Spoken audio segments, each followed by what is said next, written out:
Hello, good morning, praise Lord. இன்றைக்கும் உங்களை பார்க்குறது ரொம்ப சந்தோஷம். எல்லாம் நல்லா இருக்கீங்க அப்படின்னு நம்புகிறேன், விசுவாசிக்கிறேன். கர்த்தர் உங்கள் வாழ்க்கையிலேருந்து உங்களோடு கூட இருந்து பெரிய காரியங்களை செய்து கொண்டே இருக்கிறார். அவருக்கு நன்றி செலுத்தி கொண்டே இருங்க. எந்த சூழ்நிலையாக இருந்தாலும் அவர் வார்த்தை போதுமானது. அந்த வார்த்தை உங்களை பலப்படுத்தும்.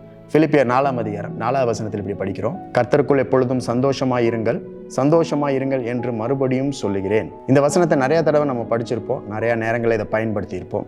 சந்தோஷமாயிருங்கள், மறுபடியும் சொல்லுகிறேன், சந்தோஷமாயிருங்கள்.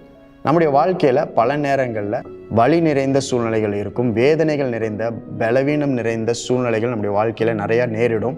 இதையெல்லாம் நம்ம எதிர்கொண்டு கொண்டே இருப்போம். ஸோ இதெல்லாம் நம்முடைய வாழ்க்கையில் பார்க்கும்பொழுது இதை ஃபேஸ் பண்ணுவதற்கு, இதை ஓவர் கம் பண்ணுறதுக்கு, இதை மேற்கொள்வதற்கு, இதை சந்திப்பதற்கு நாம் ஆயத்தமாக இருக்க வேண்டும்.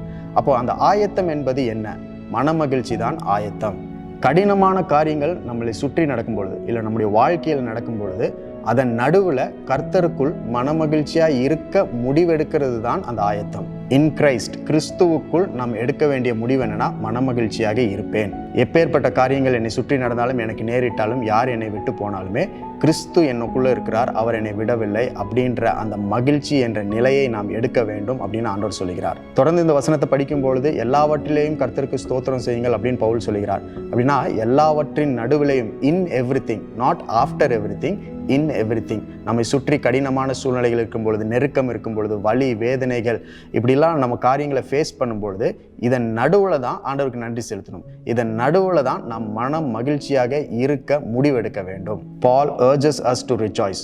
பவுல் நாம் மனமகிழ்ச்சியாக இருக்க வேண்டும் என்று வலியுறுத்துகிறார், தூண்டுகிறார். அதனால தான் 2 தடவை சொல்லுகிறார், சந்தோஷமாயிருங்கள், மனமகிழ்ச்சியாயிருங்க அப்படின்னு சொல்லுகிறார். திரும்ப திரும்ப சொல்லுகிறார். உங்கள் வாழ்க்கையில் கெட்ட காரியங்கள் நடந்துட்டு இருக்குதா? ரொம்ப வலி, வேதனை தருகிற காரியங்கள் நடந்துட்டு இருக்குதா?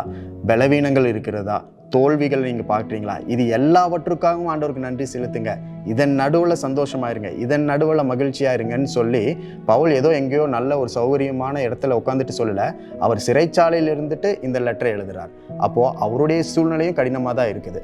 ஆனால் நெருக்கத்திலும் பிரச்சனையிலும் இருக்கிறவர்களுக்கு என்ன சொல்கிறார்னா, மனமகிழ்ச்சியாக இருங்க, சந்தோஷமாக இருங்க அப்படின்ற முடிவை நீங்கள் எடுத்து சூழ்நிலைகள் நடுவில் தான், புயலின் நடுவில் தான் ஆண்டவருக்கு நன்றி செலுத்தணும். ஏன்னா அந்த புயல், அந்த நெருக்கம், அந்த வலி, வேதனை, பாடுகள், பிரச்சனைகள், இதெல்லாம் தான் உங்கள் வாழ்க்கையில் ஆசீர்வாதமாக மாறப்போகிறது.